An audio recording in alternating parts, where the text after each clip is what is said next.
Ini pernah terjadi pada masa Nabi Shallallahu Alaihi Wasallam. Ada salah seorang wanita yang dia itu ya dikatakan dia berzina, ya, tapi dia nggak mengaku dan bahkan bersumpah. Kemudian dia punya anak.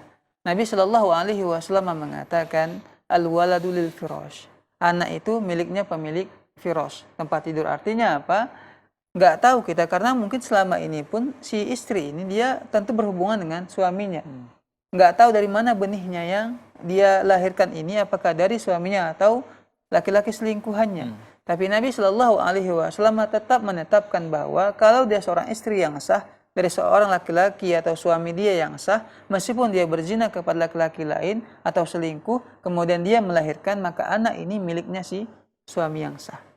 Dinisbatkan tetap dia kepada suaminya, kecuali wanita ini nggak memiliki suami. Maka ini nggak bisa dinisbatkan kepada laki-laki yang telah menghamili dia. Begitu. Ini kata Nabi Shallallahu Alaihi Wasallam sebagai penjelasan kepada kita, ya, bahwa anak tersebut tetap anak sah dan dinisbatkan kepada ayahnya.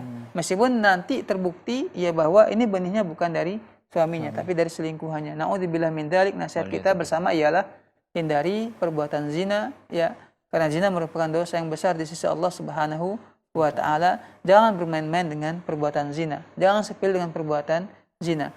Ya, maka di sini minta perlindungan kepada Allah agar Allah Azza wa Jalla menjauhkan kita daripada dosa yang satu ini.